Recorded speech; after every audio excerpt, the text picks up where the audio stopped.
It is no secret that airline hiring has been tough lately. We're in a company hiring market, right? We're not in a candidate market. And in this market, things like checkride failures can carry a lot more weight. You've got more than one failure, maybe they won't touch you because they've got another 500 applicants that have zero checkride failures. A lot of pilots think once they hit their 1,500 hours, they're set. You can be qualified on paper, but to be hireable, it's truly the full person. Today, we're talking with Carolyn from pilotresumes.com. Carolyn has spent nearly a decade as a recruiter and headhunter outside of aviation, where she estimates that she has seen, no exaggeration, over 1 million resumes.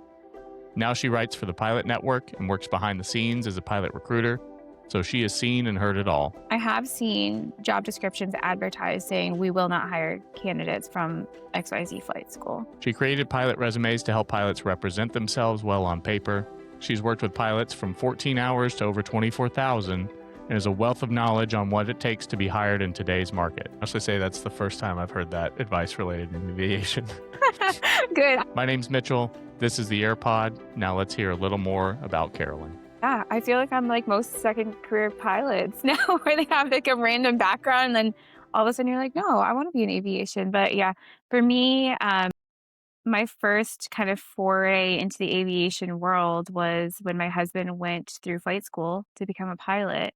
But prior to that, I was a recruiter for 8 years. I was a generalist recruiter, executive recruiter, which basically means that every single company in every single industry is what we worked with. And not anyone in aviation I can remember, which is pretty funny looking back on now with where I'm at. But so I did that for 8 years.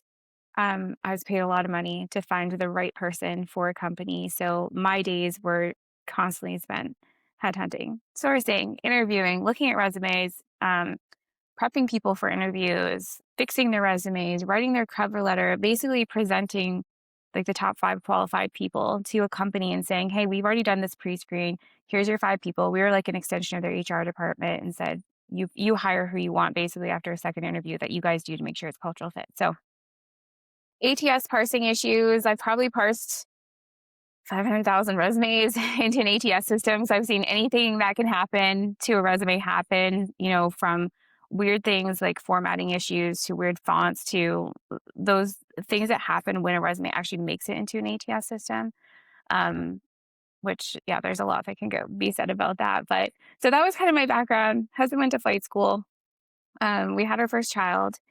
And very quickly, I was helping all the friends basically of his with auditing logbooks. And they're like, now I need a resume. Now I need a cover letter. And we very quickly discovered that companies were charging an arm and a leg for student pilot cover letters and student pilot resumes. I was like, this is highway robbery. It's literally highway robbery for most of these guys who now have, and I say guys and girls, who have like a mortgage size payment for flight school, and they deserve quality documents basically of someone who kind of understands both worlds now. So I was kind of thrown into aviation that way, and then things kind of evolved from there. I don't know if that's kind of like the long story to Yeah, give no, you that's like good. how it happened. But yeah, I've been involved with like pilots now for probably 5 years and doing resumes and stuff that entire time. But pilot resumes kind of took off probably like 2.5 years ago, 3 years ago now. So Yeah, I'm sure people will appreciate the resume end of it too from a pilot perspective. It's like you mentioned, you have the huge loan, or if you somehow manage to not get a big loan to get through flight school, you're still working pretty low mhm. paying jobs for a while you're Yep. trying to apply. Um, what was coming from outside of the aviation industry, not really having the background in it, was there anything that was extremely surprising when you joined aviation? Yeah, I'd say the nuances of it. I feel like there's no other industry like this. I kind of equate it to maybe doctors where, you go to school, like you do the song and dance, you pay all the money, and at the end of it, you're a resident, making, like $50,000 a year in this rock and hard place, or at the end of flight school, like you're a CFI or another low time position, and you're just building time essentially before someone's like, oh yeah, you are qualified now enough to come on and join us. And so it wasn't so surprising to me in that sense of like what it kind of looked like, but it was definitely like the cost involved. It blew my mind. It still blows my mind to this day when some people tell me how much they're paying even for instruction in a 172 compared to someone else across the country also instructing in a 172 or paying to fly in a 172. So probably the cost alone was the most surprising, but then also when you finally delve more into it and you learn like all the like I call it the song and dance, but as you're moving through the ranks, like trying to make it to your dream legacy carrier or whatever that looks like, there's a lot of song and dance involved, and people don't understand that until you're actually involved in aviation and understand because usually whenever someone goes to flight school and they're talking to their great aunt or someone who doesn't understand what pilots go through, they'll be like, "Well, who do you fly for? Like you're a private pilot?" And you're like, "Yeah, I'm a private pilot. Like I'm working on my instrument rating or Yeah. like the next steps in that sense." So I think there's just a lot of misconceptions about aviation as a whole in terms of the cost and then kind of like what the next steps look like for a lot of people. Yeah. Or somebody's like, oh, I just got my commercial. It's like, oh, what airline are you with? It's like, Yeah, no, exactly. there's Wow. Yeah, still a ways away from that. exactly. Or they're like, "Oh, you're a commercial pilot? Like, tell me like who you fly for." And you're like, "Yeah, no, it's not how it works." Or like, "Tell me Yeah. the celebrities you've flown." Like that's Yeah. another good one. Yeah. You're like, That's a good "Yeah, one with private. Oh, you yeah." fly private planes? Yeah, yeah, like, I love all the reels and the memes that go around. They're like, what people think I do, and it's like, like Hmm. pans over. So, yeah, it's just a wild, wild world out there. Yeah. And it's only gotten harder and more expensive too, in my Mhm, opinion. And we'll probably mhm, get into it more later. But, yeah, there's some of these cadet programs now that I think there's misconceptions around, oh, I graduated the cadet program and now I just go straight to United or yeah, straight to Delta. And it's like, no, yeah, there's a big gap in yeah, between. yeah, and there's a song and dance there too. Like, you're not guaranteed anything. I think what you're guaranteed death and taxes in life. Hmm. And there is a lot of preconceived notions about not only the different programs, but like where they can take you or like what's the right fit for me? What does that look like long term? And there's never a cut and dry answer for a lot of people. And I tell people every day, like you have to figure out what's best for you. Whatever that looks like, you can't just follow someone else's path. Like you have to chisel out your own path, unfortunately. So Yeah, I love that. There was one of the early interviews I did, a guy by the name of Austin. He's a 777 first officer for Atlas, and he's actually coming on later today to do like a awesome. follow up Q&A from his first I episodes. did watch that episode, yeah, Okay, the other cool. day. Yeah. Yeah, yeah, but he said the same thing. You just got to find what's right for you because Mhm. there's so many different paths, and Yeah. it's good to hear from the recruiter side too that, or the resume Yes. building Yep. side that Yeah. people aren't just Absolutely. pushing people like you got to go to Delta, you got to go to United. Exactly. Well, and funnily enough, like I'll come across a pilot who, let's say they're 1,000-hour pilot and they have their whole life planned out ahead of them of where they want to go. All of a sudden they go to a conference, they talk to a recruiter at another company that they didn't even know of or didn't even think of, and their whole path has just changed because they're like, maybe I don't want to do that. Like they were really drawing me in over here. So I don't think anyone's path is linear in this industry, which is I think one of the most fun parts about aviation that I love too, because there's so many different subcultures within aviation. And sometimes you just have to make your way and find what that looks like for you. So For sure. Talking with the pilots, what do you think is their misunderstanding of the recruiter side? They're talking to a bunch of different recruiters, and I'm sure they have ideas about what recruiters are looking for. But what do you see as their misunderstanding the other oh way my around? gosh. It's so funny that you bring this up because I actually just had a conversation with one of my recruiter friends at the airlines like a couple days ago. And I think one of the biggest misconceptions, like you can look at any of my reels on Instagram and you'll see the comments on there are just next level. Like there's very much a pilot versus recruiter mentality. It's very much like us versus them, and they don't know what they're talking about if they're not a pilot. And you shouldn't be allowed to recruit pilots if you're not a pilot and you don't understand. And there's a lot of that. Just it okay, like to each their own. But I think the biggest misconception is that people think that recruiters are out to get them or like to ruin their day or, like there's like a quota that they have to make of like rejected applicants or, like, and I'm trying to bridge this gap of where I'm like, I'm not gatekeeping information that is being held from pilots, but at the same time, I'm trying to shed like, a positive light or maybe like a different perspective on the recruiter side of things too, because I can see both sides, especially working with pilots all day long, but also having many connections and friendships with recruiters at the airlines and the 135s that it's it's not so much that recruiters are out to ruin their day. Like, they want to hire people into the company. They want to be there to support people and bring them on board. By the end of the day, it's the recruiter's company, it's their culture. If they hire the wrong person and something happens later on down the line, like, that comes down on them. So I think the biggest misconception is that recruiters, like, they're human too, like, they're people too. They understand the role thoroughly. They have been through the ringer and usually have climbed the ranks to get to where they are. And so it's not a big guessing game. They're not just looking at your resume being like, oh, this guy must not be qualified, like Hmm. based on something else. But I think that they have to be thorough. They know things internally that maybe is not put out into the real world, so people may not be aware of that, but they're always going to be the best advocate for the company at the end of the day because they know who works there, why they work there, and who will work best there long term, which is ultimately what they want to do is support the company and help them succeed. So that's kind of like the long version of, like maybe like most of it. But yeah, for the most part, people think that pilots or like pilots are better than the recruiters. And I mean, funnily enough, I used to work with a recruiter who was a commercial pilot, like a first officer for 135, and he quit flying to become a full-time recruiter outside of aviation because he made more money doing that. Wow. Like it's one of those things where you can't just like paint everyone with the same brush, Yeah. and there's a lot of room for a lot in between the cracks. But for the most part, I would say that's probably the biggest misconception is that recruiters are people too. Like at the end Yeah. of the day, they want the best fit for the job, and maybe you're just not that fit. Well, and the expectation for every recruiter to be a pilot. It's like we just talked about how difficult it is to get through flight school. Is you Yeah. want every single recruiter to do all that and then not fly professionally? Well, yeah, exactly. Like what wide body captain is going to sit around for 40 hours in the office interviewing people? Yeah. No, Nobody. no one's going to do that. Yeah. Like they're just not. Like that's just what it comes down to. And I do think that there's different strengths. So there's lots of recruiters out there who are pilots.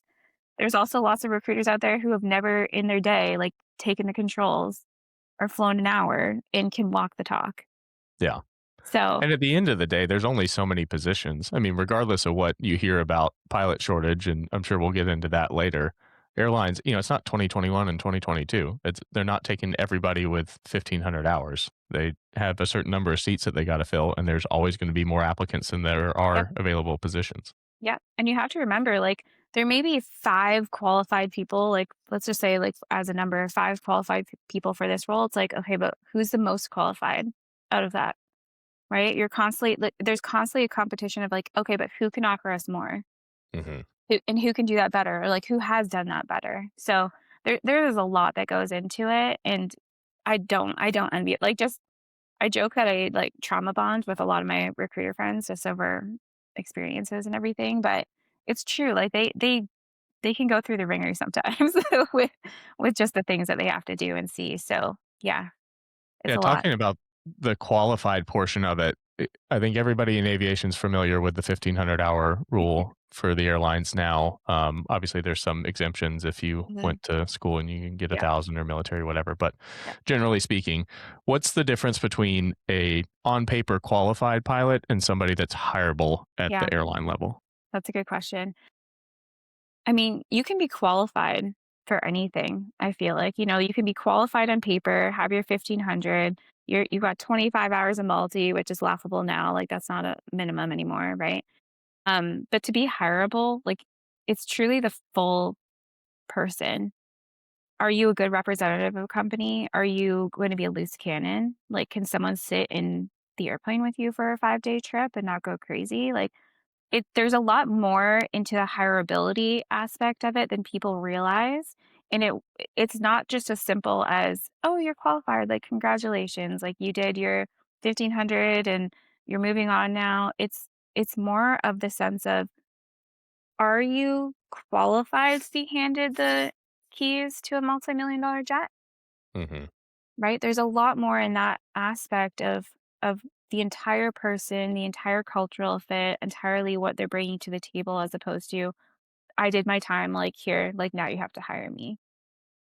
And I think pilots are trained a lot on the 5 hazardous attitudes, but they don't understand that takes place outside of the cockpit too. Like, if you exhibit those attitudes in the interview, especially, recruiters are gonna know. They're gonna be Yeah. able to pick up on that. Yeah. Like well, especially manufactured answers. Like it used to be, even now, sometimes when I'm asking pilots questions, I know what their answer is going to be because I've heard it so many times, and there's only so many answers that you can manufacture in your brain if you don't prepare. And so it could be as simple as, like, tell me your greatest strength. Whatever the case is, something simple like that. Like we can basically type out like the answer ahead of time. And I used to there used to be a game I would play with myself. I'd be like, what is this guy gonna say? I think it's gonna be this. Or what is this girl gonna say? I think it's gonna be this. And I'd have it typed out and be like, bang on, I just called it. So there's a lot of like psychology that almost goes into it too, where people don't realize that we can read a lot about someone in the first like even 5 minutes, which is why the face to face conversations are so important, Yeah. whatever you're doing. But Was there, like, a super common answer that you get a lot for that greatest strengths question? greatest strengths, most of the time people will say that, like with pilots now, I would say most of the time they'll say that they are a perfectionist. And and so it always kills me though because I'm like, but there was just like 5 like spelling errors that I just found like in your resume or whatever the case is. I'm like, right on. Like that, yeah, great answer. But I would say it's mostly along those. It was like hard worker is the greatest strength, which may be true. I'm like, if you got Mhm. through flight school, especially with like no checkride failures and whatever else, like yeah, you probably are a hard worker, but we try and rework it into be like, okay, how do you say that a little bit differently? Like a little Yeah. bit more, to make Yeah, yourself you stand out. and 20,000 other people that are flying at Yeah. Delta are hard workers. Yeah. Everyone's a hard worker. Yeah. To some extent, right? On a daily basis, everyone's a hard worker. Even the laziest person can be a hard worker. So, let's start at maybe the beginning of a pilot's journey. Somebody that's either looking into getting into the career for the first time, or maybe they're doing a career change. The first step is, well, I guess deciding you want to do it, and then the Yeah. next step is going to Discovery flight flight. school. Yeah, yeah. Discovery flight, please go do one if you're And considering medical. this. Yeah, Yeah. don't go put a big deposit down at ATP for your whole training before you've Yes. been up in a small airplane. Exactly. Yeah. Like the number of times that people have been motion sick in, like just like private and instrument training is like, oh my gosh, like, did this not happen on your discovery flight? And they have to work around that. But yeah, 100% agree. Like make sure you're crossing all the T's and dotting all the I's. Yeah. When somebody's deciding on a flight school, does the school matter? And I will caveat that question or give you some context around it. Where I went to school for flight training, I'm not going to mention them in this podcast. I've talked about it before, but they basically sell the name of the school on your resume as your golden ticket to an airline What? job. No, Are no one there does that. are there schools that really do matter on your resume? That's a loaded question because even in my time, like I'm not affiliated with any flight school, so I feel I can be very honest about it in terms of my experience of what I've seen. I've never seen someone go to XYZ school and then not be hired because of that. However, I have seen job descriptions advertised saying we will not hire candidates from XYZ flight school. Interesting. Which I think I was actually talking with a recruiter friend last week about this. I'm like, I feel that's like discrimination grounds. I'm not entirely sure how they can get away with that, but they could legally get away by saying, well, we prefer a Part 141 school over a Part 61 school. Mhm. Um, so I think it depends on ultimately like what works best for you, where you want to go. I mean, with the 141 and you're getting an RATP out of it, like that's always going to be a huge asset if you're looking to go to the airlines and get there quicker. Um, but again, there's a lot of like really great Part 61 pilots out there who are now flying jets and have no problems at all. So I don't know. I think that you have to really look into what's going to serve you best, especially some of my older like second career pilots. Like they usually go to like an accelerated program or accelerated flight school just because they're like, okay, well, now I'm in my 40s or, 30s or whatever the case is. And I only have this allotted time to get things done. And I'm focused. I know what I want to do and I want to get out of it quickly. So I don't know if there's a right or wrong answer to that. I think individuality kind of comes down to it. And also kind of like the resume is like everything's subjective. You could go to one interview at one company and they could be like, we hate that flight school. Yeah. You could go to another company where they're like, "We have no problem with that flight school," whatever, or it could be an icebreaker. You don't know that. So, I don't know if there I don't know if that really even answers your question, but it I it's all subjective. It's Sure. all subjective, and I think there are bigger pieces to the puzzle, like, how many check rides did you fail? Hmm. But at the end of the day, like, it's gonna matter what you did after that too. Yeah. And then you talked a little about 141 and 61 schools. You see, maybe not in the standards of the quality of the pilot training, but in the difficulty of getting hired after the fact, do you think more employers prefer 141 backgrounds? But, again, that's hard to say. I would say in I don't know how if I even wanna answer that question. It's hard to say because, like, even from my perspective, I've had a lot of Part 61 clients go on and get hired, no problem, Sure. at regionals or wherever. I've had some Part 141 clients that haven't gotten a job just off the bat just because they went and got a degree out of it or whatever the case is. So, again, I think it kinda comes down to who they are as a person, everything that went into that, and then kind of where they went after that as well, because, again, it's like the whole package. It's not just like, "Oh, you're qualified on paper." Yeah. So, And I don't know if then that with answers. Excel, no, no, that's, I mean, I think that's valuable because some people think it's life or death, 141 Yeah, versus 61, where absolutely. It's it's like just understanding one, it's the effort you put into it as a pilot, but yeah. two, as long as it's a reputable school, you're going to be able to be employed somewhere. Yeah, I feel like you probably get a lot more structure out of the 141 environment, but, like, there's some Part 61 schools out there that do an amazing job as well with structure, and they model, like, 141 standards and everything, so I don't know if there's, like, a I'm trying to, like, tiptoe around my words here. I don't know if there's necessarily like, for me, if I was looking at a position and I had a qualified candidate and they've done really, really well in a Part 61, I would never, like, discount them because of that versus someone who went to a 141. Sure. Yeah, and I've trained at both, so I guess maybe from my perspective, like, I there are things I liked about both of them, there are Yeah. things I didn't like about both of them. Part 141 is, like, very good about getting you into the mindset of what you're gonna experience at the airline level, I Mhm. think. It's like we had a dispatch. You had to go Yeah, yeah, go pick up your aircraft that you're gonna take for the day and, like, read the sheet out and whatever, and it was extremely busy airspace for what it was. It's like 600 plus flights a day at this yep. one Charlie airport, and you're Probably have a going. uniform on. Yeah. Yeah, we didn't do uniforms, at least at the private level, which was nice, but, um it's like radio calls. There were a lot of people that came in from 61 schools that weren't comfortable talking to ATC, and I never had an issue with it. So I like that part of the 61. I liked the more flexibility and a little more freedom. My 61 school was pretty regimented and pretty good, but it wasn't like, you miss three flights and you get bumped Yep, down the priority list or exactly. Yeah, whatever. Yeah. yeah, yeah, yeah. There's definitely pros and cons to both. I think the longevity of being hired, I think, 141 with a degree and now you have an RATP, like, that's probably the biggest asset out of it that you Hmm. could have, and maybe even, the reputation of the flight school. There's a lot of really good flight schools out there that sometimes people prefer as well or would take over someone else, but again, at the end of the day, it just comes down to being subjective and what they think about you in that moment and your qualifications, because again, like, I think it's 50-50 probably on at least with my clientele when I'm doing resumes is where they went to flight school is either 141 or Part 61. Yeah. It's a 50-50 split probably. And then with accelerated programs, I think I would agree with you that for second career people, that's an advantageous path. Yeah, Especially if you're trying to go to the airline, seniority is everything. So the quicker you get there, the better your career yep, is going to be in the that's what they long term. say. Yep. Are there potential cons or stigmas around the accelerated programs that I you've think seen?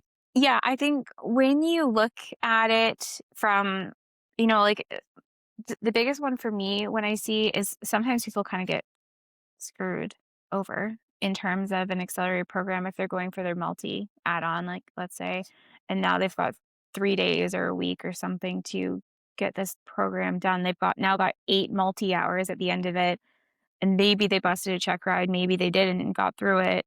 So then it's like, what do the training gaps look like? after that. Like there's a lot more involved with that type of accelerated training, I feel like, instead of like the zero to hero, in 14 months or whatever, where you're in the mindset. It's like some of these people are going to these programs and trying to complete things in 3 days or a week or whatever. And I feel like that's a lot of pressure on people. And maybe those ones, I mean, again, it kind of comes back to what works best for the person and what they kind of need. Some of those programs are very successful for people and they go on and just keep time building and doing whatever. But those are the ones that kind of make me like not question. But most of the time, you wouldn't even have that like on a resume. You'd be putting that into your apps of like where you did all your training, anyways. Yeah. Again, it's hard to say like there's no cut and dry answer. I feel like to anything in aviation, and it's just all a big roller coaster. And you just hope that you're not hitting the ground at the bottom. Like you hope that the Yeah. roller coaster continues on. Yeah, and So like you said, certain things are better for certain people. Like if you're somebody that needs more time and attention yeah, with learning, that's not going to be a good path for you. But yeah, some of the other guys I talked to on here said that they've flown with accelerated program guys that were super squared away. Like they yeah, could just pick it up absolutely. quick and we're good to go. Yeah, absolutely. It's like that's one thing about aviation too I learned is like there's no cut and dry method about anything. It's just like here are your qualifications and this is what you got to get to. Like hopefully there's not a train at the end of the light of the tunnel. Like, Yeah. you know what I mean? So yeah, there's a lot of stigmas I think with certain things, and at the end of the day, I think it's like whatever is going to get you to your goal safely where you're also learning and you're not screwing up along the way is probably the best path. Yeah. And the people that try to time it crack me up too. It's like, when's the next hiring boom going to be?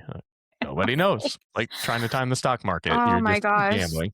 Yeah, it's like Russian roulette, right? Like people can speculate all day long, but until someone actually tells you something, like it's just speculation. Yeah. You might as well just have your ratings and be ready to go whenever it hits, Yeah, if it just does keep hit. doing what you can. Yeah. Yeah. Hmm. Um, Cadet programs. Hmm. These have gotten a lot of attention recently around the US. There's, some positive attention, some negative attention. I think there's Hmm. some lawsuits going on with some of Oh them. shoot. But I think, at least my perspective is, they're sold as, again, that golden ticket into the airlines. Can you talk about, have you had clients that have gone through cadet programs and what their Yeah. experience is? A lot. I've had a lot of clients go. Again, I think it kind of comes down to individuality. Like there's no cut and dry answer of what's going to work for one person. There like the timing of it, a lot of these, pilots are kind of guaranteed an interview out of it, but that's it. Like you're guaranteed an interview maybe in some cases. And that could be the golden ticket, right? Where 100 other people or 1,000 other people at the same level like don't get that interview for whatever reason. So, um I think each person has to pick and choose what's going to work for them because I think also what happened was there was this illusion of like the cadet program, and so people would join like as many cadet programs as they could. And I think that kind of diminished what they were because it should be someone who truly wants to work for that company long term or sees themselves aligned with those like the company mission statement or goals or whatever the case is, and it's not just a well I'm going to join the club because I can join the club. I Yeah. think there was a lot of that happened. um but yeah, I think a cadet program can be super beneficial for the right person in the right place, and I've had lots of clients go on and be successful and absolutely love it and be super happy Yeah. with where I've they had a end lot up. of positive feedback from second career people on Mhm. cadet programs too. Yeah, yeah, I think it definitely is there for a purpose, and I think there's probably a lot of people, like I said, that who just join I think they're kinda like, squash that a little bit now in terms of, like, how many and, like, where in your, like, training and stuff, you know what I mean? Like, you kinda have to commit, but, yeah, I think as long as people aren't abusing the system, I think they're a huge asset, especially even, like, practicing. Like, they'll get you in so early for, like, interviews within the program, like, it's such good practice for later on too. Yeah.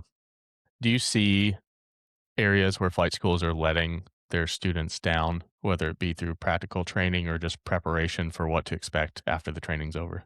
Yeah, I think that's such a good question. First of all, I think that a lot of times it's not false advertising happening, but like that's all you hear. Pilot shortage, zero to hero. You're gonna be at the airlines in 14 months, bro. Like, don't worry about it. Like, don't worry about what anyone's saying. And at the end of the day, like they have to fill their seats. Like they're selling like a service, right? But I think there is a big, like being a pilot is like this illustrious, respectable position. And they're selling an idea to a lot of people and pushing a lot of people forward who may not be the right fit for that role. Or they may, like, I've heard tons of stories from CFIs where, they're sitting with a student crying because their parents forced them to be in flight school, but they don't want to fly, And it, so it's one of those things where I feel like it's a big money commitment for a lot of people. So the money aspect is one thing, which is fine. That's a whole other story. But I think not setting them up for the expectations. Some people don't know that check ride failures like stick around forever and could potentially screw you over down the road, right? They just follow along because their CFI now has 300 hours, and so they're learning from a 300-hour CFI potentially who just graduated, just got their CFI and was hired essentially.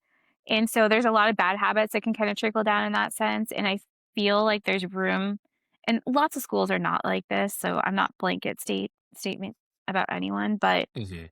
there's a lot of opportunity, I think, where things could be cleaned up or they could be more transparent to their pilots coming through of like expectations and this is what matters. And they should all probably take a class on public relations like in the first semester or like with private pilot. Like I feel like everyone needs a public relations class just to learn like ethics and standards. And if you burn a bridge, like your name matters more than anything in aviation. Yeah. So I Much think smaller community than people realize. absolutely. I tell people every day, I was like, it's a big, it's a big, so it's a small world under a big umbrella. That's what I tell people. And it's like everyone's connected somehow. Yeah. Everyone. And it just matters like how you like connect the dots. What is that? Whereas like 6 degrees of separation, like everyone's connected to like Kevin Bacon or something. Yeah. Yeah. That's how I feel Yeah. aviation is. Like I could name drop all the time and people are like, oh yeah, like we know, oh yeah, like that was my CFI or whatever. Yeah. So I was like, yeah. Austin, I started putting up the shorts with him, and he's a DPE on the side as well, and everybody's like, "Oh, he gave me my CFI," or Yeah. "He gave me my instrument." Yeah. Like Like, it's such a small world. yeah.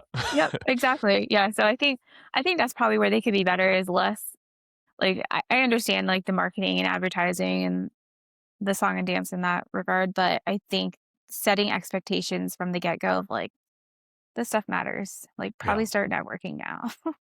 That's tough too when your incentive is getting people through the flight school, and like you said, it's not for everybody, and that's a Exactly. tough conversation to have when your bottom line depends on people going through Exactly. your program to Mhm. tell them, like, "Maybe this isn't for you." Exactly. Yeah, and I think there's a lot of people less inclined to be honest and more inclined to be like, "Well, you know what? I just need another 50 hours before I'm out of here," or, whatever the Mhm. case is. Yeah. And you talked about the check ride failures too. How does that affect people long term? Because I Oh, see both sides of the coin there. Like it's an issue, but people also think their career's over if they fail one. yeah, so do I.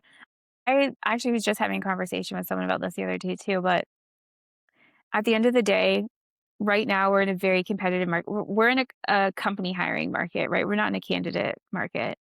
And so those check ride matter failures will matter. I mean, there's certain companies out there where they don't really care. If you look 135, the part 135 route, they're probably a little bit more lenient on it, or they were. I don't know where things are at right now specifically, but you know, some companies you've got more than one failure, maybe they won't touch you because they've got another 500 applicants that have 0 check ride failures or whatever the case is. So I don't think it's career ending, but I think you may have to pivot if your goal is to flow like immediately regional to legacy. Things will have to What's a good change. what's a good way to overcome failures if you do have them? I think quality time and being able to explain, like, there's a reason why interview prep is so expensive and so many people utilize it. There's a way to structure what happened, how you learn from it. Like, because some, like, even in interviews, like for feedback from clients, like the pilot sitting there interviewing them will be like, well, why'd you fail that? And they'll be like, that's a ridiculous reason as to why you failed that check ride. Right. So again, everything is kind of subjective. Like, did you belly the plane? Like, well, while trying to do your check ride on your multi add on, like there's different aspects of the different things, and people will always disagree with someone else or agree with someone else on that on the severity or whatever, and then it comes down to company standards too. Like, Yeah. what is a red flag for us? Like, how much of a risk are they for us? And what does that look like long term? Because ultimately, the goal with the check ride failures, at least for a lot of the bigger companies, is are you going to fail in dock? Like, are you going to waste all this time and money to go to training and then you can't pass it? Yeah. So there's a lot of weight that happens with those, especially right now in this market. Not like, you look at 2021, 2022, 2023, like, oh, perfect. Like, we don't care what you did. Like, come on board. We need bodies. Like, you Yep. got a wet commercial? Right on. Join our team. So Yeah. And I think a lot of people are still waiting on that time to come back too. And yeah, it's it's I hard can't to say it say. never will, but that's like a once in a It's hard to say, generation type of hiring wave. right? Yeah, we are like they talk about the pilot shortage, but there's also an airplane shortage. Like we're still waiting on a lot of things to happen in terms of plane delivery. Hmm. So I think that will change things too. And I mean, like the companies always post out their numbers, like how many expected pilots are anticipated to be hiring. And I always tell people too, you can't just look at the number of people. You hear the negative side of things like companies furloughing and, bankruptcies and whatever, laying people off. But at the end of the day, there's always going to be pilots retiring, people lose their medicals, they get fired, and pilots die. So those numbers are also not taken into consideration of where things are at either. So it's not always all doom and gloom. Like most of the companies have been doing hiring, but it's been qualified pilots over, like, yeah, I'm a 1,500 hour CFI, like congratulations type hiring. Yeah. So there's a lot more that goes into it than I think people think in anticipation. Like all last year, like there were still people going to classes, like at the majors and stuff. Sure. So Yeah, and yeah, the majors are making a 20, 30, 40-year bet too, which I don't think pilots realize. They think it's their next job when the last 3 jobs they had, those people hired them knowing it was gonna be a year or 2 years, and they were gone. yeah, exactly. Yeah, things change quickly. Yeah. With uh, so we talked about the failures in check rides. Are there any issues you've seen with gaps in training? Like if someone got their private and then didn't fly for 10 years and decided to get back into it, do you see Yeah, hiccups there? it's harder. I actually was talking to a recruiter friend not too long ago about this, and it's harder because okay, so here's the thing. A lot of the times we understand it's expensive. We know that there is sometimes like life happens. Life happens to all of us and things can be done. I think it matters like more so than the gaps, it matters how you're going to be explaining those. Because it's like, okay, did you get everything and then you were out of aviation for 15 years? It's like, okay, but why? Like, what have you done recently? Like, are you current? Like, we, like you may be qualified, but like, what else have you kind of done in between? So I think that's where, like, you have to really be able to communicate them. And directly from one of my recruiters, I would say is that's where the in-person relationship kind of comes too where like you really have to be able to communicate that. It's one thing to write it down, fill out an application, say it, but if you can go to an event and like actually sit down and talk to someone, that's going to create a whole different image or a whole different explanation in terms of what you can tell people and like what you can convey and be like, this is what happened. This is where I'm at. Like, this is where I'm looking to go. Yeah. So, Interpersonal relations, very underrated absolutely. skill when it comes to anything. Absolutely. Yeah, 100%. So somebody's finished their training, they're ready to go fly. We've realized that they can't just go straight to the airlines anymore. So what are some low time pilot opportunities that Oh my would be a gosh. good start? There's so many great ones out there that I think people don't really consider because they always look at like CFI or the number one thing I hear is like, I guess I'll be a CFI if I have to be, or I don't want to be a CFI. And it's like, there's so many other opportunities, but there's a lot of time opportunities for people to ferry aircraft. There's a lot of low time pilots that have made the jump into a jet being the right place at the right time. Like there's still those opportunities that exist.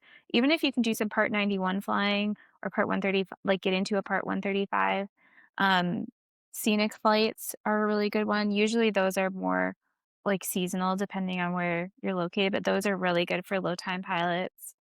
So we talked about ferry, scenic. Pipeline is always a competitive one that people do, as well as not just like pipeline surveying, but aerial photography.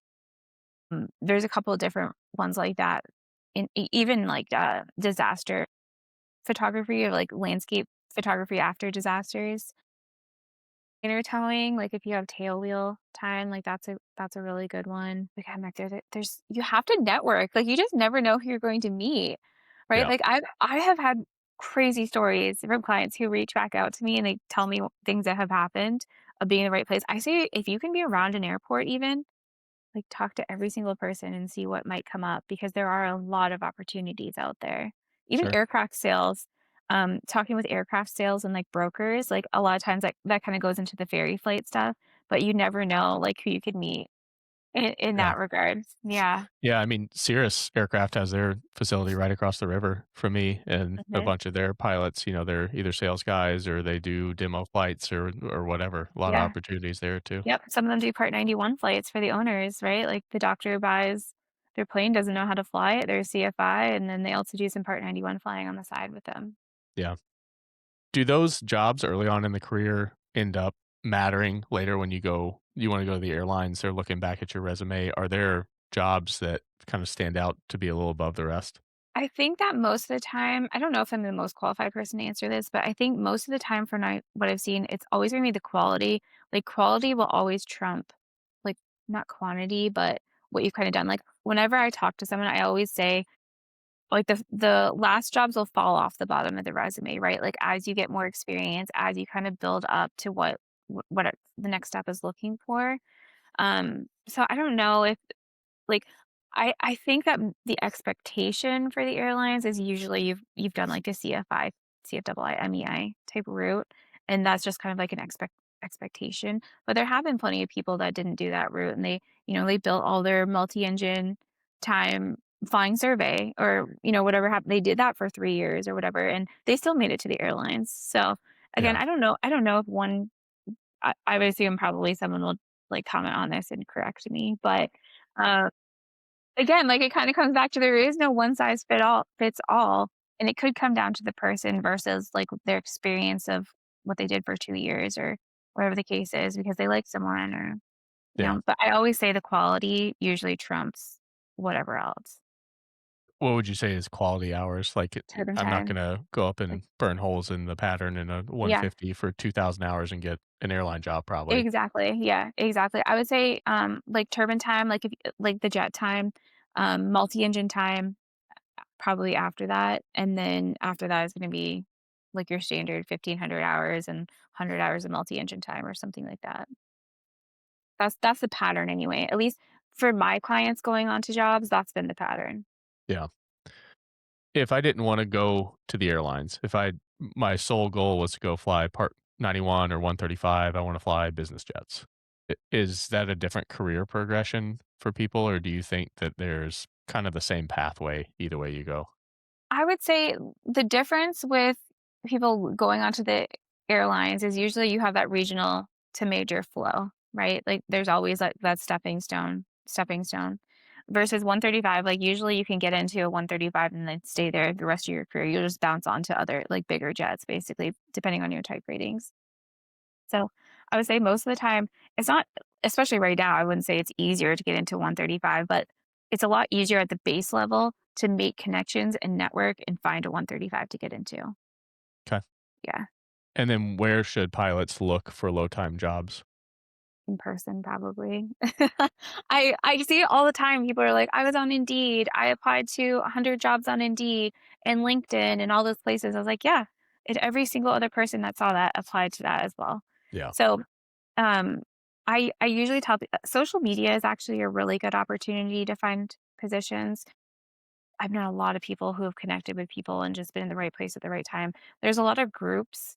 I don't really usually recommend like some of the low time Facebook groups. Like they just kind of give me the ick over there. But um like, a lot of groups on Instagram, there's a lot of low time groups on Instagram that will share jobs. I'm affiliated with a couple of, like well, one in particular, Miami Pilots Association. They're a group of pilots down in Miami that didn't wanna go the CFI route, just wanted to fly into jets, and they did it.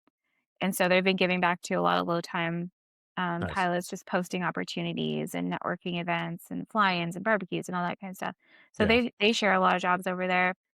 Um, but I usually feel like, especially if you're going the 135 route, you're always going to know someone who will get you in the door. Or if you don't know someone already there, it's going to be someone that you meet on the ramp. Like a lot of my line tech guys, like, will be like, shaking hands and like setting themselves up for success in the future just by making relationships with the flight crews already involved with these companies. And then they apply. They're like, "Hey, yeah, send me your resume. I'll run it up to HR or whatever the case is." And then that happens. So Yeah, very I cool. yeah, I think people shouldn't discount like the old fashioned get out there, talk to people, stick around the airport, like, talk to the old grizzled pilot, sitting in the hangar. Like, they have so much value, and at the very least, like, you just learned probably a really good story. Yeah. So, Awesome. yeah. Yeah, I was doing some research. But we're working on a job board to Mhm. help low time pilots to find opportunities. And I found a Forbes article that said 70 to 80% of job openings are never posted publicly. Yeah. So the networking piece is just Mhm. enormous, Yep. especially on the pilot side, aviation side. Absolutely. Yeah, 100%. And I think it kinda goes back to the quality of person as well. If you can always get, like, an internal recommendation or an internal source that's recommending, there's already that level of trust and understanding of, like, cultural fit, especially for, like, some of the smaller companies. Um, it'll always help you, like, tenfold. Yeah. So this one you might not have an answer for because I don't think you were recruiting pilots before the 1,500-hour rule went into effect. Is that right? Right, yeah, I've Yeah. been recruiting pilots for just over a year now, Okay. probably. Yeah. So if you don't have an opinion, that's fine. We can just skip it. But how do you think the 1,500-hour rule has affected low time jobs? I don't know. Yeah, I definitely don't think I'm probably qualified to answer that, but in terms of like the 1,500, I understand why it's there, but I also have international clients all around the world, and like those hours are just astronomical to them. We know when they're flying these huge massive jets at like 250, 400 hours, some of them even like 175 hours. Jeez. Yeah, it's absolutely, it's made me question my choices now. Yeah. Not as It's like you those can't even people, but get your like, commercial here with yeah, that. like if you're even like flying overseas, like you're just like, how many hours? How many hours does this pilot have? Like I'm very curious now. But I I mean, like they're still putting people that get hired before 1,500 hours now. It just comes down to like the insurance mins, like depending on what they're doing and everything. So yeah, I don't know if I can give you the best answer for that question. But it is funny working with a lot of my pilots now, like, like over 20,000 hours, 22, 24,000, 25,000 hour pilots that they're retiring and they're now competing with the 1,500-hour pilots and Yeah. loosely competing for their charter flights and stuff.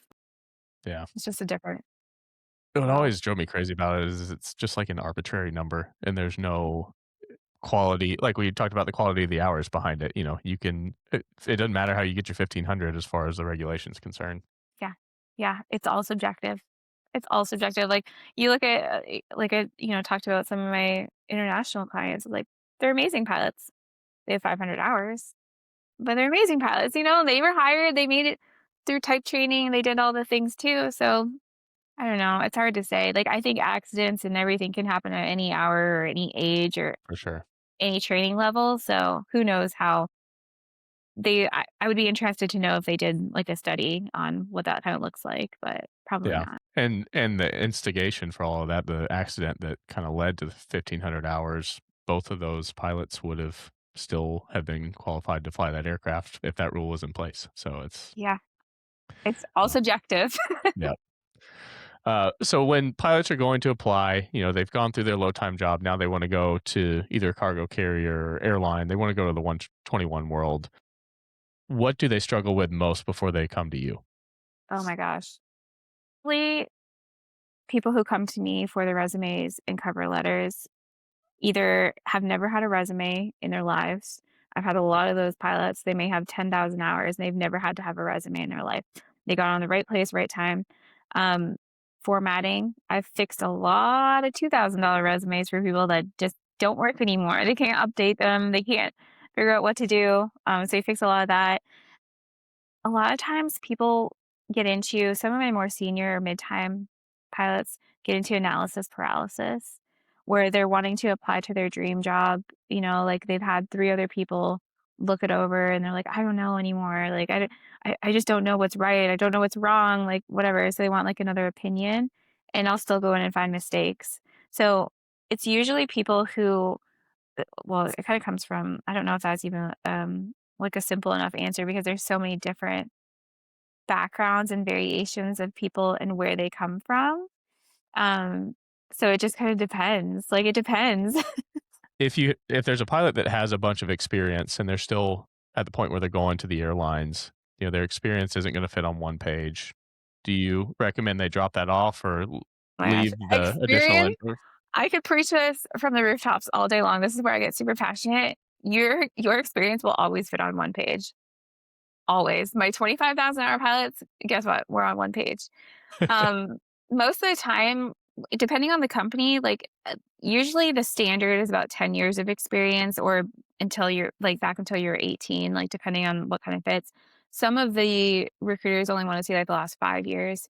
Um, so like there's a lot of room to play around with on these resumes. I usually tell people that it's an 8.5 by 11 sheet of real estate, and every, like, millimeter on that resume is yours, and it's very valuable, and you should be utilizing all of the space.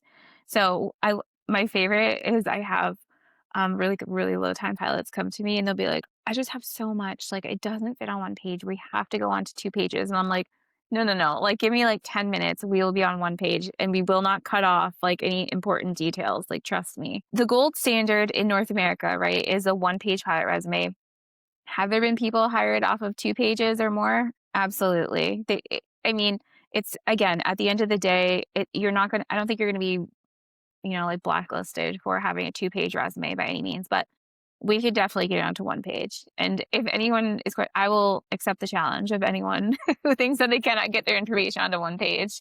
It's a little bit different overseas, like, some of them I actually just had a British client, and they allow them 2 pages if they need to, but again, for the most part, like, coming down to the formatting, you can absolutely get everything onto one page. Like, we're not reinventing the wheel. They know what you're doing. It's how you're highlighting what you've done in addition to what they expect you to be doing. Yeah. So, yeah, I love it. Love the formatting. It's my passion. Are people just wasting space on the page Oh, or what do you find? absolutely. Yeah. Absolutely. Like, the number of times that people have had just the most ridiculous, like, inconsistencies in terms of spacing even, and that's fine. Like, people don't know how to do that, so that's not a mark on them. People just honestly don't know, but yeah, it's mainly like the formatting or people have like these big, beautiful, like 3-inch margins all around the resume. I'm like, what are we doing? Like, you take that down. I'm like, use your space, like use Yeah. it. There's Wasting no a third of the page with blank exactly, space. exactly. Or there's little things that you can do to clean things up where people put their address in as a header, and you're like, that just automatically wasted like 2 inches, and now you don't get to use the bottom 2 inches of your resume as well. So there's things like that, like nuances that kind of go into it and you can refine it and make it perfect. But yeah, people they just don't know. They think they know what they're doing and they're trying to just get all their information on the page because they don't want to do it. It's a task that like, resumes are not sexy. People Yeah, like we know that. People don't want to do it and they don't know what to put. And if you don't understand all of the different things that need to be on there too, it just becomes a chore and people want it over as quickly as possible. So sure. How would you recommend a client frame an experience that's maybe less than ideal? It's, the lower, quote unquote, lower quality time jobs. I think every job is important, especially with low time pilots. I usually tell people that a lot of the things on the resume and in terms of your experience and what you've done are placeholders for when you do move on and get quality time and experience. And there's only so many ways that you can present the information to people, and you have to let them choose what they do with that. So, let's say, like most run in the mill type of experiences, you've been a CFI, like you're now applying to go 135 or 121. There's only so many ways that you can say, "Hello, I was a CFI for the last 3 years, like, please hire me. I'm ready to move on. I wanna make money. I wanna fly a jet. I wanna just move on my career."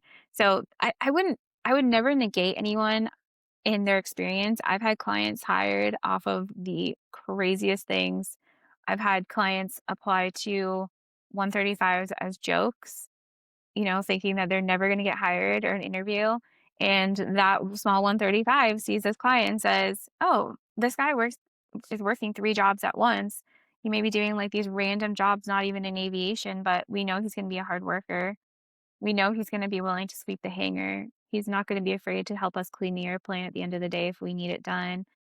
I've had other clients that this 350-hour pilot got into the right seat of a jet because he was a farmhand growing up and like started his own business in college. And they really liked the entrepreneurialness and like knew that he was, thinking ahead, like wasn't afraid of getting his hands dirty, but also could help make things better. And so like there's all these weird reasons why people get hired. And that's why I always say, like, don't discount your experience. Never discount what you've done, because if you've shown up to work on time every day, like you're a tenured employee, you're 5 steps ahead of someone who never did that. Yeah. So at the end Yeah, of the and don't day, be afraid to sweep the hangar floors too. It's like you're not yes. above anything that that company has to do. Yeah. One of my friends flew a Lear 60, and I got the privilege to ride with him on his last flight as captain of the 60. And we got to the hangar, and he's parking the jet, and he's moving the stuff around, and he's cleaning out, and he's emptying the trash, and Mhm. it's just stuff you got to do to get Yeah. opportunities. Even some of my first officers, like they've been at a regional for whatever, 4 years, 3 years, and they're still helping, like, if they need to get out on time, they're still helping load bags, do whatever needs to be done to get out on time. Dig through someone's luggage to find something specific, like a medication for a passenger, and bring that bag on board and get that for them, whatever the case is. Like, people are willing to go the extra mile, and I think it's how you frame what you've done, and that kinda, goes back to what I said about, um, like, we're not reinventing the wheel. Like, they know what you're doing as a CFI, but, like, what else did you do as a CFI that someone else as a CFI didn't do, and how do we PR that? I like to tell people, like, if I spin doctor too much, like, let me know. We'll scale it back a little bit. But Yeah, it is like it's highlighting what you've done in a way that maybe you think isn't important, but I'm a recruiter. Like I can tell, like I can tell you 9 times out of 10, like all the same experience things that I see, but I haven't seen that yet. Or like that stands out to me as something, going above and beyond, or that stands out to me as responsibility, sure. things like that. Yeah. Good. Um, we talked about this already, but I don't think we can undersell how important I know your answer on this is going to be. So, what's more important, your network or your experience? Oh my gosh, that's such a loaded question. They're so hand in hand though, aren't they? Like, depending on where you wanna go. They can be, I think ultimately, in the end of the day, it probably will be experience because it's gonna open up more opportunity. I mean, you can be the most networked 250-hour pilot out there, but you're not gonna be sitting in a regional class because you're just not Mhm, qualified yet to be there. So I think experience probably does come down to it, but, like, the networking is, like, they're, like, right here, right? Like, depending on where you wanna go, like, that network can open a lot of doors for you. for sure. So that's a tricky question, Mitchell. You, throwing that one in there. What would you say, though? I don't know what your answer is. I think wrote that question thinking that you have the prerequisite experience. Because, like you said, if you have 100 hours, it doesn't matter if I'm having dinner with the Yeah. CEO of Delta every Yeah. night. Like, I'm not getting a job flying for Delta. Yeah. Not But yet. not yet, yeah, but I do think that the networking piece, my friend that I just spoke about, he just got a job at Frontier. That's the first he's flown a Lear 60, he's flown a Citation 500, he's flown a TBM, he's flown a bunch of, single engine Cessnas. Yep. He has never applied for a job in his life until he applied for Frontier. Is that wild? Crazy.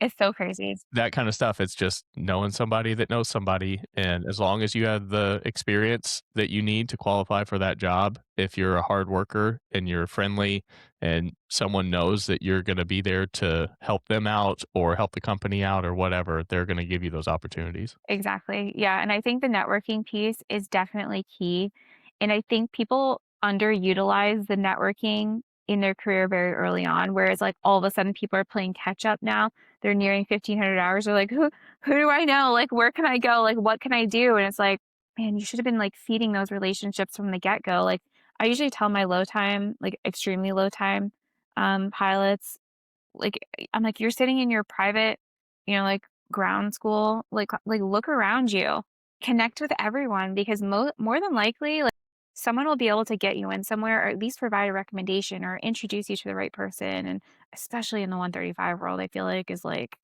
it's all about who you know. Like, yeah, you need to have your qualifications too, but I mean, there's a lot of opportunities out there for, like not even qualified pilots to get time like Yeah. in jets and work the comms and do all the things. So, yeah, they definitely go hand in hand. But yeah, I wish more people would utilize their networking abilities because I think people, a client told me this last week, but they're just like, like pilots were just like kind of introverted and like don't really want to talk to people and it's very awkward and we just want to be at the controls and flying. Yeah. Like, yeah, I get that, but at the end of the day, I'm like, you are your own marketing representative. Like, this is all your marketing material and you need to know yourself best. Sure. It's not on someone else to sell yourself to someone. Yeah. You And have to it's do that. for some people, it's hard to sell yourself too. Absolutely. It's like Absolutely. I think people underestimate how valuable their personal experience is. But I'm in the same boat where I just struggled with the networking thing early on, and looking back on it, when we were talking about 141 versus 61, I think a very underrated piece of 141 schools, at least a large portion of them, is the networking component.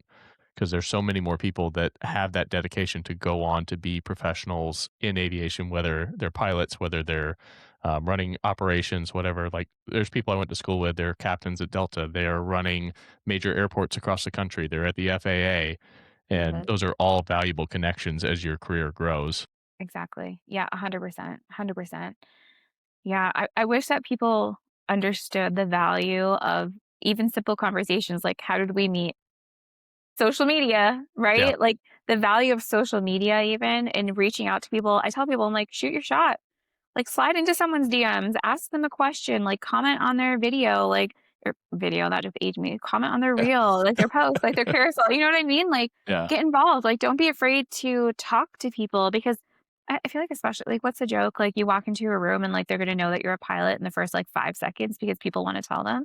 Yeah, like, be proud of that, but, don't be afraid to talk to people and like, just start s I try to give people homework. Start a conversation with a stranger. Go to the grocery store, chat up your cashier, ask if there's any pilots in their lives, like, because everyone's connected to someone in sure. aviation, Yeah, and the more practice that you can have in, like, a more awkward environment to practice your networking and social skills, the better because it'll just be more comfortable if you're actually then doing it at an airport or a conference or flight school or whatever the case is. It just yeah. takes practice. And 99.9% of pilots love nothing more than to talk about aviation, like you said. And Exactly. they're gonna be so happy to help somebody out Yes. with becoming a pilot, finding a Uh-huh. job, whatever it is, they're eager to help. And, like, especially the grizzled old, like, pilots, like, I was sitting at an FBO the one day doing some work, and I ended up having a conversation with a 98-year-old man, and he would not stop talking to me, and he was so happy to be able to share his conversation. Could not hear a word that I said back to him, but went on for probably a solid hour telling me all about this airport, like, this little airport, and, like, he remembered it when it was a dirt field, and, like, he had so much insight and, like, could still pick out every single airplane coming in, tell you what it was, like, was deaf as a doorknob, like, could not hear anything I said, but, like and then his daughter came in and was talking to me after, and she was probably in her 70s and was like, "Thank you so much for, like, engaging with him and having that conversation," but, I mean, you get real value out of, like, the stories that these old guys have to say, and For you sure. just truly never know, like, who you're talking to sometimes. Um, I think there's a lot of room for that. Like, people have to remember at the end of the day that everyone is human and we all have a lot of shared experiences and skills, and you just have to, like, talk to people on a conversational level and kinda get to know them and ask them questions, like, they're more than likely gonna talk about themselves to you, Yeah. so With the rise of AI, I would imagine a lot of people are using it to create resumes, but also on the recruiter end, a lot of companies use some version of AI or computer learning to sort through resumes. What do recruiters actually read? If I go to submit my resume, is that gonna be seen by a person? Yeah. So that's a really good question. It depends on the company, which we love that statement where everything's subjective, depends on the company. But for the most part, what happens is if you are filling out an application that has like 1,000 different boxes on it, you're putting every single hour in there, every single date that you did everything, like the color of your shirt that you wore on your last night landing during the full moon, when the winds were out of the south, like whatever. Um, Usually that's the point for a lot of companies where it will kick you out. It will reject you if you're not meeting like a certain qualification of whatever parameter that they have in there. That's just like a natural thing for most companies. Um, Sometimes after that, like even if you don't meet those guidelines, depending on the company and how big of a team they have, again, everything is different company to company. Most of the time, someone will be looking at it on if it gets through that part of it. With the rise of AI happening right now, there are a lot of third party type things that will be coming in, and ATS systems will be changing as this goes on. There's already been like a lot of like AI type like screening measures, like even in the last 10 years, like those have been in place where you can like filter and sort through the resumes to see like what is hitting off. But for the most part, like across the board, whenever I've spoken with a recruiter, whether 135, 121, if they're looking at a resume, it's going to come down to your certs and ratings and your hours. Everything else after that is kind of gravy, right? They want to know if you're qualified to do the job that they have. They want to know your total time and obviously the different hours that go along with it. Usually with my low time pilots, we focus on everything pertinent about them as a pilot and then the hours that are going to be pertinent, like usually the only hours that they have. You're looking at total time, PIC, multi-engine instrument, cross country, night, dual given, turbine time if you have it. If someone has tail wheel or seaplane or something interesting like that, then I'll usually throw it on depending on what the person wants. Typically, those are what people are going to look at. Like, are you commercial, single, multi, instrument? If you have any endorsements, like a lot of the job descriptions have been asking for specific endorsements. So I've been including those for people, like obviously a type rating. The low time pilot, like typically those qualifications or the certs and ratings, those will change as you move forward in your career. You'll replace endorsements with your type rating. Like when you become an ATP, like you'll usually replace commercial. Sometimes people leave on their commercial privileges on the resume too.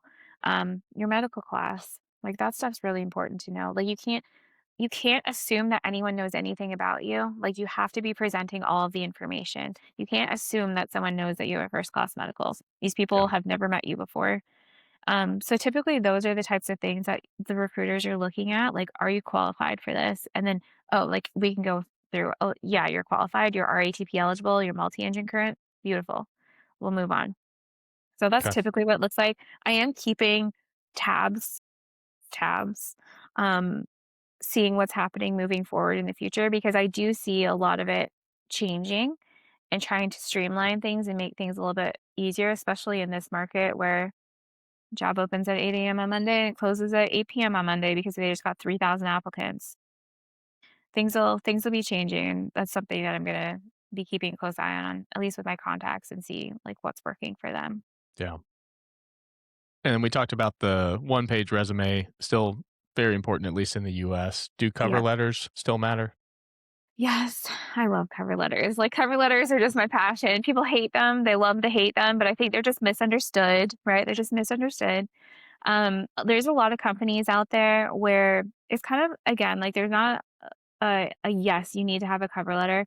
I usually recommend people to have a cover letter because it's better to have one than not.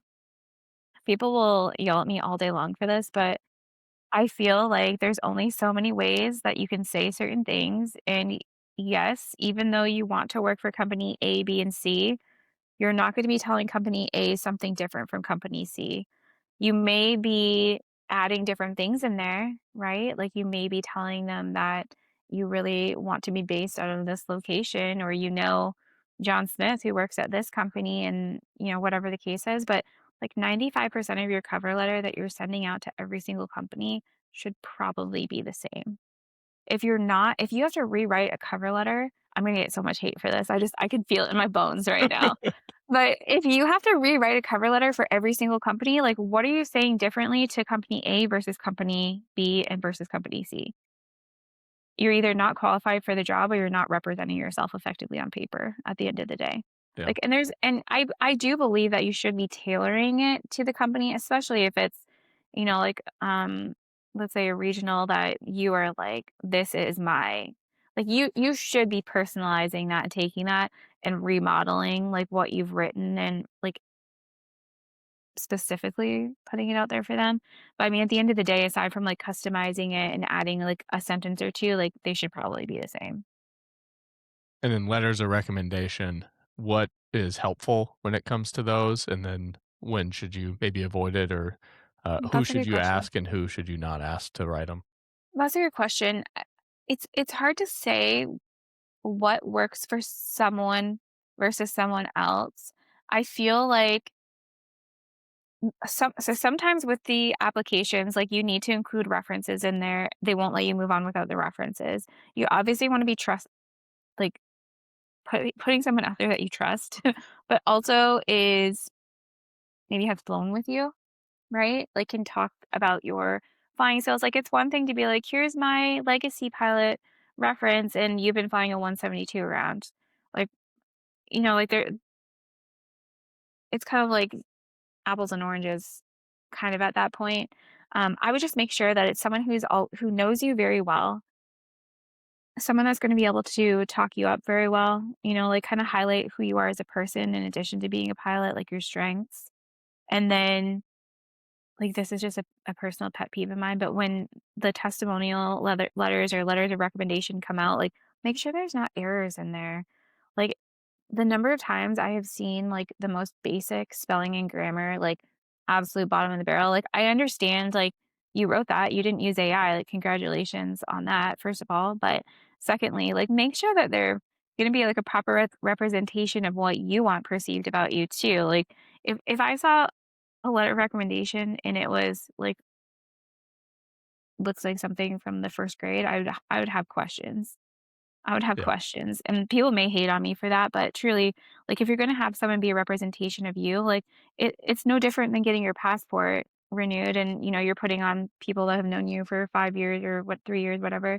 Like, you wanna make sure that they're gonna say something good about you. It's illegal to give a bad review or reference, of someone, but they can still say things that could incriminate you. So just be wary. I feel like it's the same as you're in a social circle, right? Like you don't want to surround yourself with people who are negative or doing the wrong thing. Yeah. That's my I'm PR answer. I'm with you on the grammar and spelling too, because that stuff drives me nuts, and I see it getting more and more lax across industry. And it's one of those things that to the people that it doesn't matter, it's not going to matter, but to the It is. people that it does matter to, it's like a Yes. complete deal breaker. Yeah, and usually I tell people, like, to just practice good muscle memory moving forward, because if you are looking to go the airlines, like, well, it kinda matters how you're formatting things. It matters to them, like, how things are spelled out, like, all that stuff is just good practice for later on, like, that's basic English. Yeah. Like, you know, when my international clients who now, like, speak 5 different languages and English is not their first language are doing better on paper grammatically and stuff than my North American clients, I'm like, "It's the only language they speak." Like, I've got questions. Yeah. And spell the airline name right that you're applying to. My gosh. Or let's just talk about putting the wrong airline name into the Oh, cover jeez. letter or on the resume. Like, Yeah. way to shoot yourself in the foot. Like why didn't you get a call back? That's probably why. Yeah. Like, let's be Ever since I real. was a kid, I wanted to fly for Oh, Right? Yeah, and they're like, "But this is not that company." Like, yeah. "What are you talking about?" Yeah, I see it all the time. Or I'm like they're like or I'll have a client be like, "Yeah, I did send out the resume with the wrong name on it." I was like, "Why did you have it on there to begin with if you're not gonna pay attention to what you're sending out?" Yeah. Copy and paste mistakes. Right? Silly. Like the blanket, like one size fits all only works to a certain extent if it works for you. What are the biggest myths that pilots still believe about resumes? Objective lines. I have been personally victimized and harassed by senior citizens on my personal Facebook over this, and, I'm like, "You don't need an objective line. They know what you're applying to. You're either emailing someone directly, and you're putting it in the subject line and in the body of the email, or you're applying manually to an application that is the job, like it's itself. Like save some space. Like we know you want to be a career pilot and stay long term and work there until you retire. Like that's perfect. That's awesome. Take it off. Like you just saved yourself 3 lines at the very least. Like that's why your information is not fitting on one page because you've got ridiculous things on there that you don't need. Objective lines were I'm pretty sure someone's gonna quote me on this probably and correct me that I'm wrong, but um objectives used to be like when you would mail in your resume or like fax it in and like it's just going to like someone's desk, right? And they're like, "Oh, this guy will fit this one, this role will fit this one, whatever." Like these days, like they know you're not applying to be the janitor. Like unless you're applying to the janitor position, then maybe you are, but for the most part, like if you're a low-time pilot applying to these positions, they know exactly what position you're qualified for. And if there's multiple positions that you're qualified for at a company, then you're probably applying like, within their ATS system, they're either distributing and assigning you to those positions or you're applying multiple times to those roles. It just depends on the company, but yeah, Yeah. objective lines are the worst. I also think that people want, like, this magical resume to stand out from the pile, and so they go completely off the chain, and they include, like, crazy formatting and colors and, like, all these different things, and there's kind of a time and place for that when you can do that in person. Maybe you're printing off your resume and handing into a 135 or, whatever. But for the most part, these resumes, they're not working when they're being uploaded into ATS systems and people are actually looking at them. So it's more about the qualifications and your certifications and conveying your qualification qualifications quickly, concisely, and professionally in an aesthetically pleasing way versus just like essentially word vomiting, like, useless information that people don't need. Yeah. Yeah, I was gonna say too, if you're telling a company you wanna be there long term, make sure you do. Don't tell the skydiving operator or the regional feeder that you're Yeah, looking to retire there unless you actually yeah. plan on that.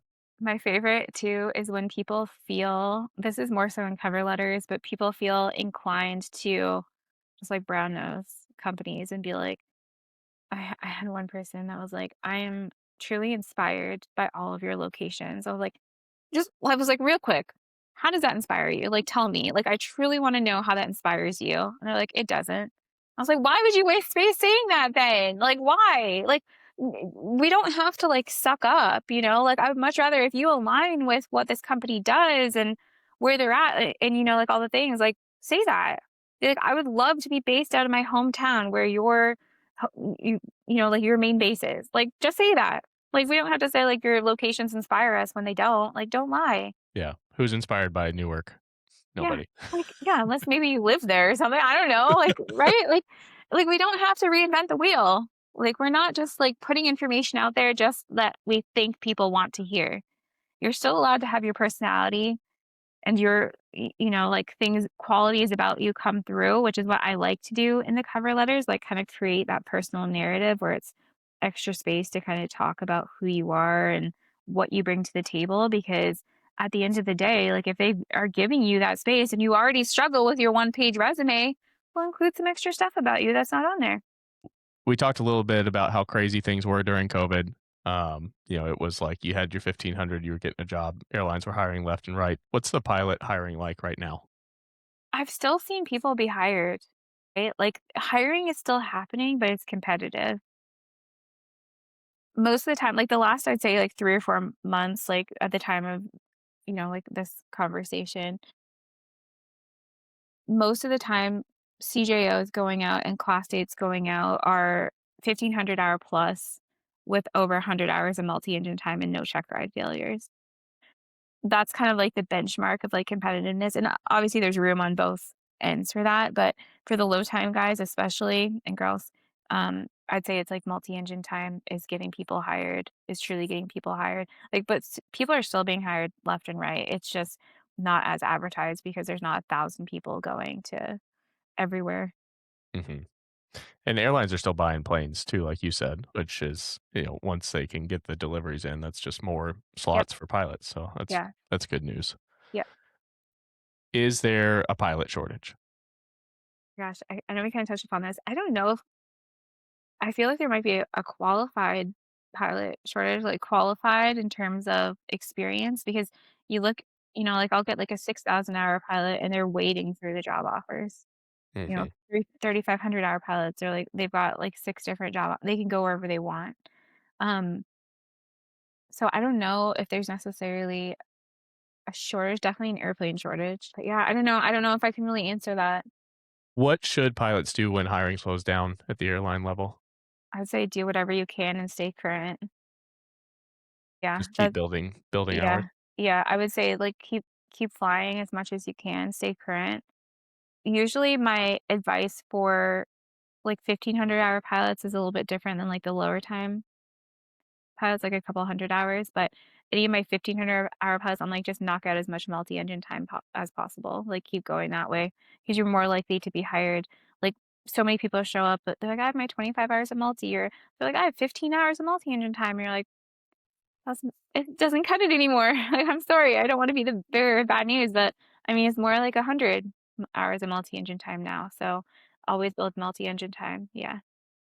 On the recruiter side, how do internal pressures at the airlines affect hiring and recruiting? I imagine when they're needing people, there's extra pressure on the recruiters to just get everybody in the door they can. What is that like for Yeah, recruiters? that's a good question. I'm not entirely sure if I'm qualified to answer that one because, like, of the type of recruiting that I do. I know going back and, like, having some conversations with some of my friends, it's more along the lines of whoever they hire or recommend to move on for interviews and stuff, like, that stuff will come back on them. So, it's always putting forward, like, the best fit or, like, the most qualified or, like, the best representative of the company that they can have in a pilot. Do you think there are quotas for them? Like, we need X number of pilots by this date? I don't know. I'd have to ask. That'd be a good question to ask. I don't know. Um, I'm sure that they have like their classes of, like I don't think that they would waste their time to put people who weren't qualified or a good fit into those classes by any means. But I don't know if there's necessarily like, well, you need to have 100 people like by this day or whatever. I don't think that they'd be struggling to do that honestly in this Yeah. market. But yeah, I don't know if I can really answer that. Okay. When pilots want to network with recruiters, what are some do's and don'ts? I know we had a conversation on how you lamented some of the LinkedIn Yes. conversations. Yeah. So one of the things that like comes directly from them is when you like show up in person, imagine you're at a conference and a poor recruiter is standing there and they're being bombarded. They have like a 3 hour long lineup of just people standing there waiting to talk to them.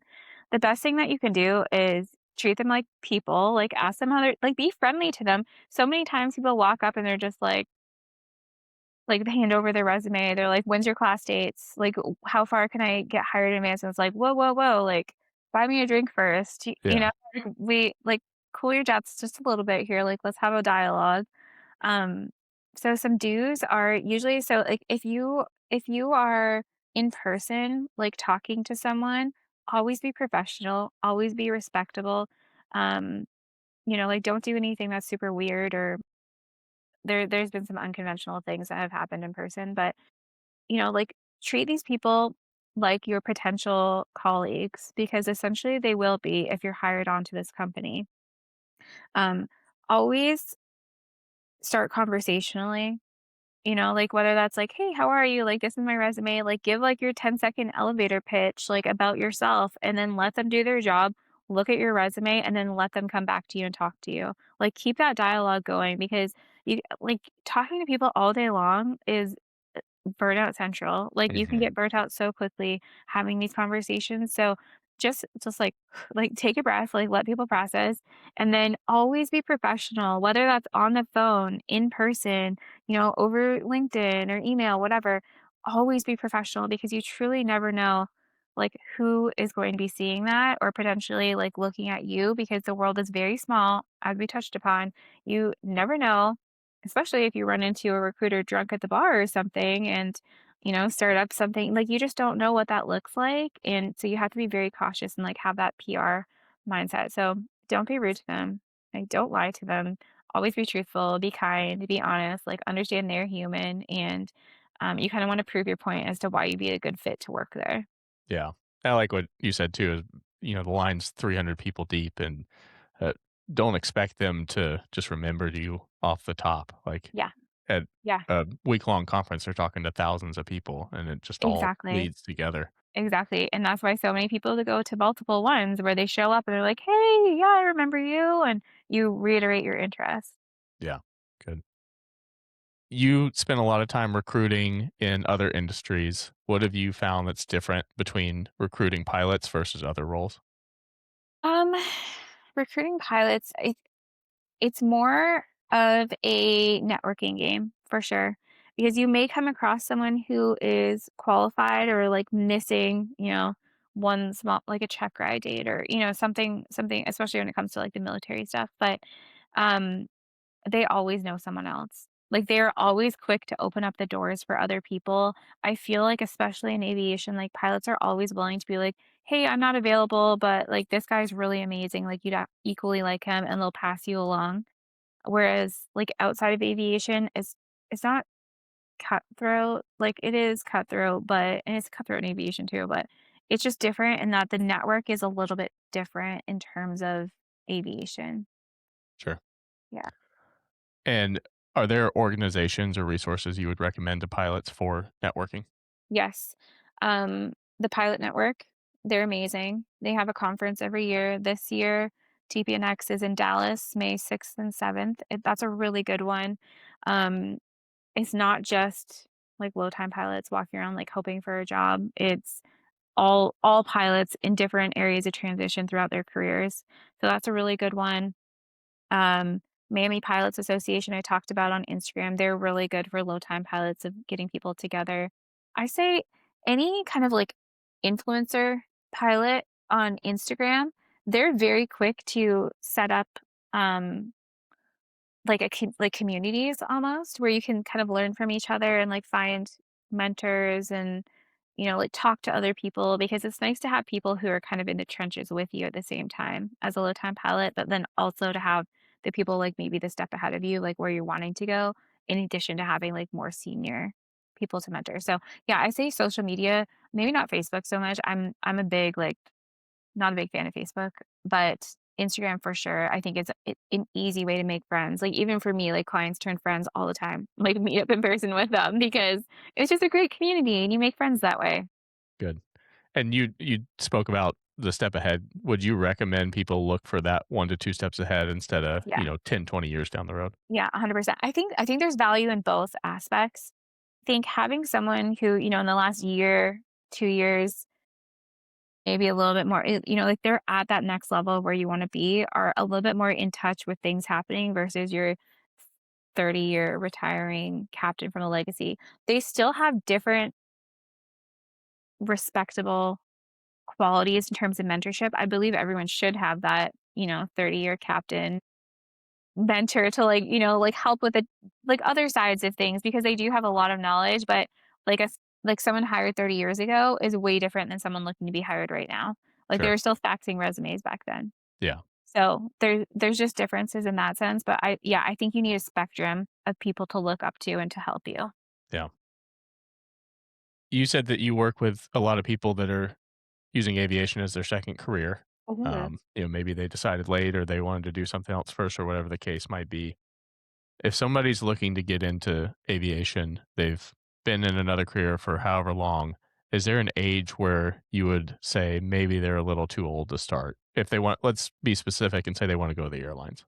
I'd say work backwards. So you're forced to retire at 65. How long does it take you to get through flight school? How long do you have to grind out a regional before you can move on? So when you work backwards like that, it's like you can kind of do the math as to where maybe that cutoff would be. I mean, that's not the case for everyone. Maybe there is opportunities out there for people to go, but there's different avenues I'd probably be looking in if I was, you know, like 60, hoping to get to Delta and Mhm. I hadn't taken my discovery flight yet. Yeah. Yeah. And with the, I guess, slow down, I use that lightly, but the reduction in hiring compared to Mhm. a few years ago, do you still think there's opportunities for second career pilots?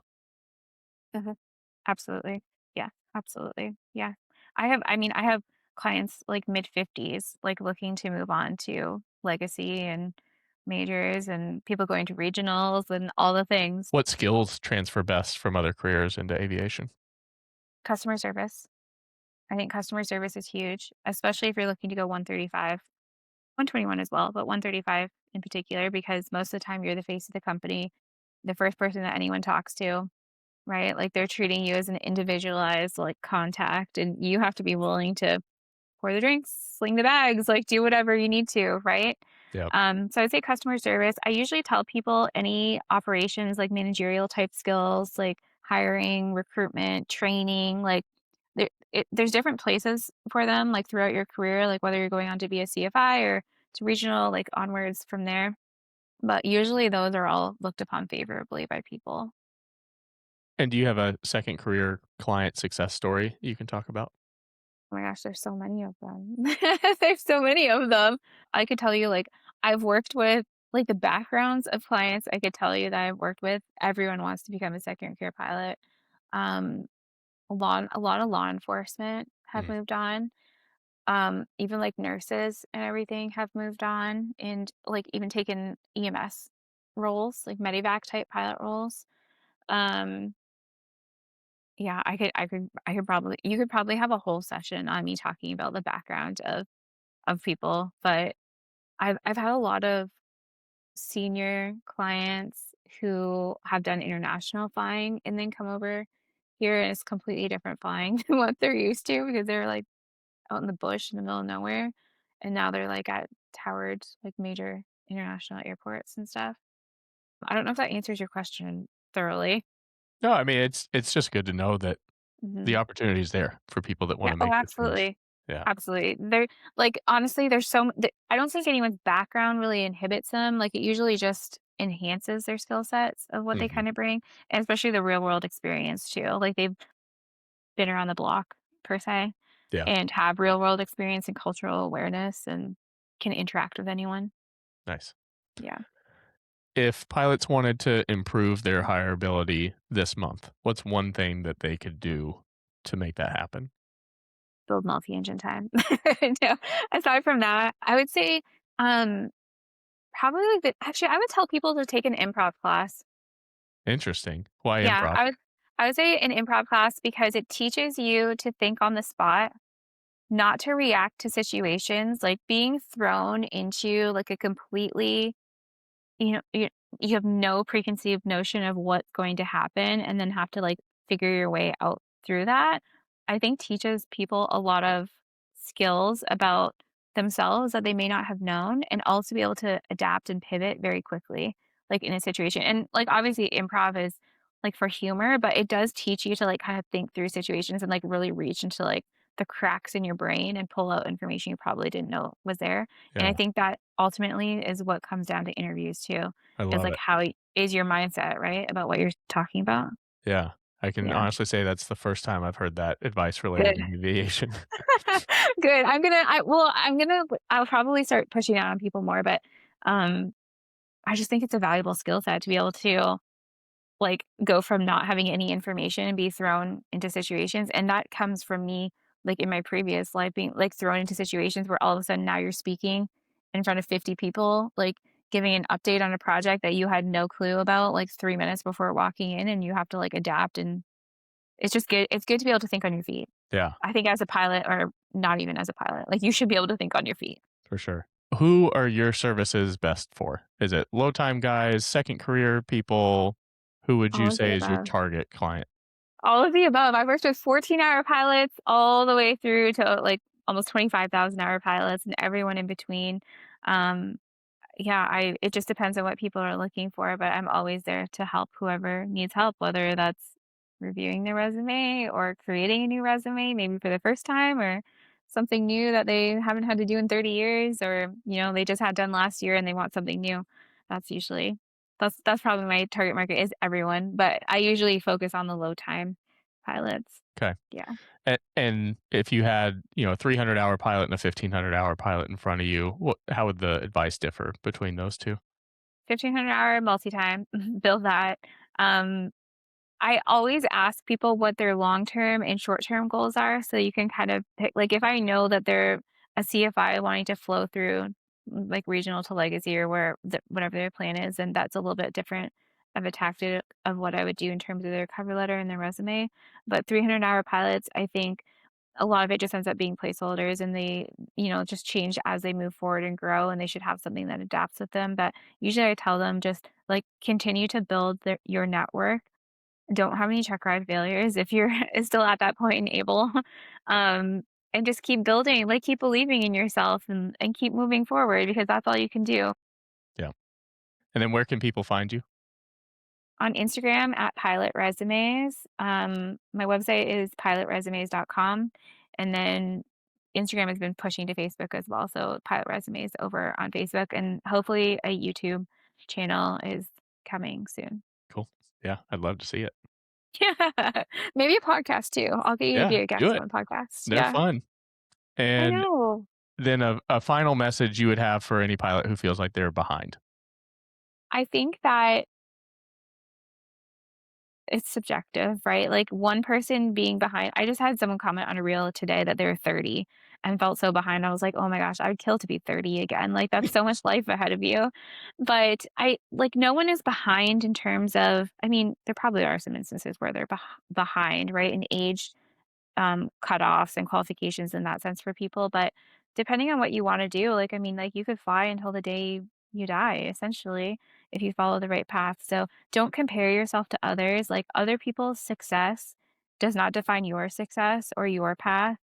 And I think that you have to be open to whatever is going to come your way, learn to pivot, and just use opportunities to make yourself a better pilot, better person, better mentor, because maybe your story helps someone else long term who maybe runs into the same thing and they've never experienced it before or heard someone else talk about it. So no one's behind. They're right where they need to be. Awesome. Carolyn, thanks so much. That was a Thanks, ton of Mitchell. fun. Yeah, I loved it. Thank you. Hey, thanks for listening. I want to give a big thank you to Carolyn for coming on. You can find her at pilotresumes.com or at pilotresumes on Instagram. If you know somebody that's trying to get hired in aviation, share this video with them. There's a lot of great insight, and I think they find it pretty useful. If you want to hear more from aviation professionals just like Carolyn, you can subscribe to the AirPod on YouTube, Apple, and Spotify. I will see you right back here on the AirPod.